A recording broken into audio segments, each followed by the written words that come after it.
Third mistake, gym buddies.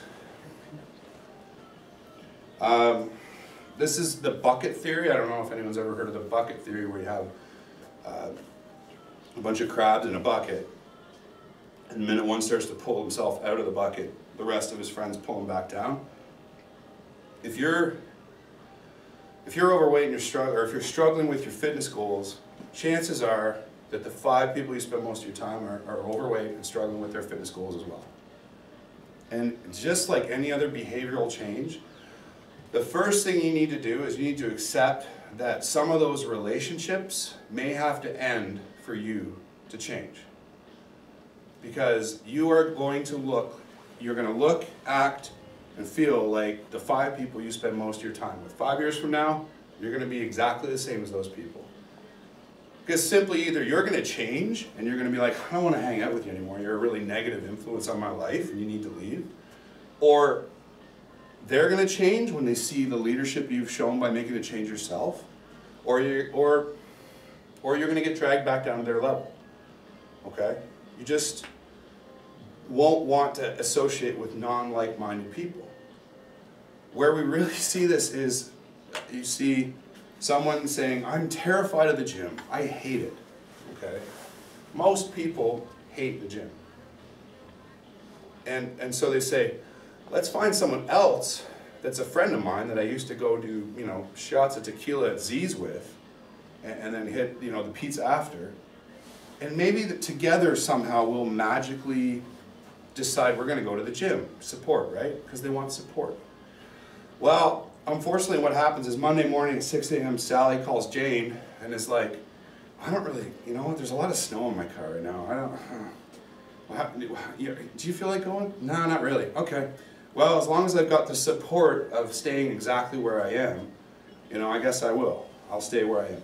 Very rarely does one actually motivate the other, maybe in the first couple weeks, but the minute that something challenges that change, it's just the one that's negative is going to be the one that resonates with both of them. So it's literally like trying to quit drinking with your #1 drinking buddy. You can't do it. Like, the relationship needs to take a break. You need to stay away from certain people and maybe be a little bit more of an individual for a while.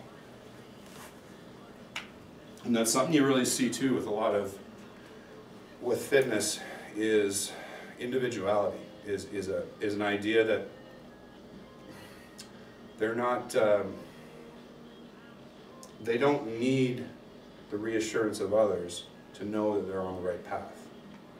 Misery craves company, because when you're doing something wrong or something you don't feel good about, you'll seek out others to get some sort of affirmation. If you know damn well that what you're doing is good for you and making you a stronger person, you don't need that.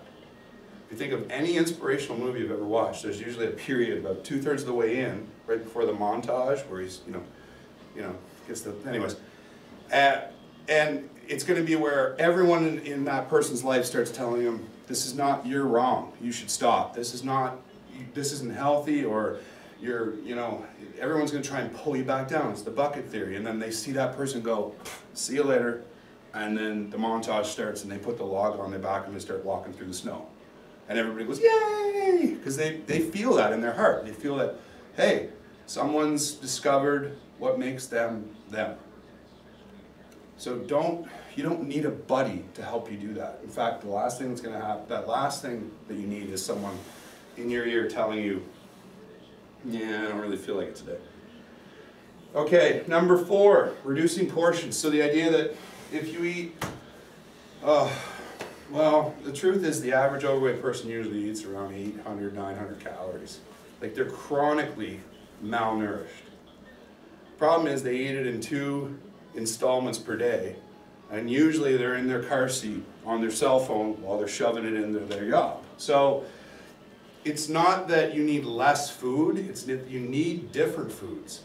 Eating half of that Big Mac is not going to make you a lean, mean, bikini-wearing machine. It's not going to happen.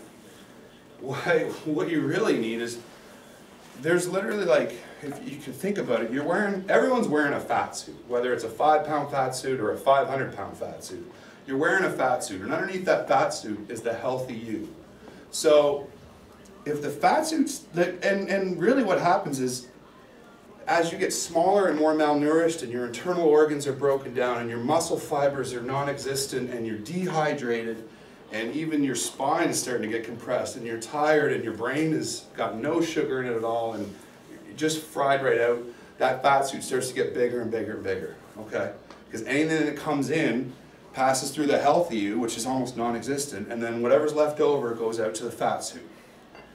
So if there's nothing between the food and the fat suit, because it's all broken down and tired and malnourished, every ounce and every bit of food energy that you get gets shoved and stored as fat, okay? A lot of the other things we just talked about, like the fact if you're doing cardiovascular exercise, you're literally breaking down that healthy person inside after a while. Like any sort of exercise done exactly the same way for more than 6 to 10 times is going to start to have a negative consequence as opposed to a positive one. Okay? A human body is such a miraculous machine that the minute it starts to get the same stimulus over and over, once it passes through an adaptation phase, it goes into, geez, I'm forgetting it now. It goes into basically a phase where you're destroying the organism because it's no longer a positive stimulus, it's a negative one. If you were to do push-ups every night, and you did exactly the same amount of push-ups every night, after about 2 weeks, you'd start to have really sore shoulders, really sore back, and you'd really start to hate push-ups. Okay, you have to modulate your training, no matter what it is. In fact, just to back up, cardio is not inherently really bad. It's the idea that you go on the same intensity level at the same range of motion every single time. Okay, if you have a track athlete that runs hundreds, 400s, 200s, accelerations, sprints, hill work, they're fit. Okay, that's a great form of training. It's just the fact that most people don't vary their training at all that causes a lot of problems. I got off on a tangent there.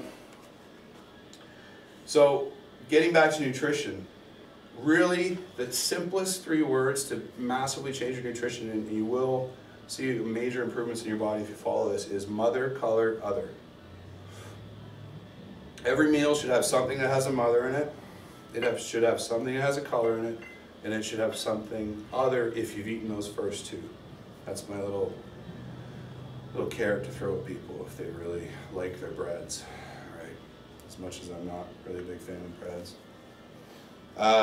So just to explain it, if you sit down and you have 2 eggs and a grapefruit, and then maybe, I don't know, a piece of whole wheat toast, sure, it's fine.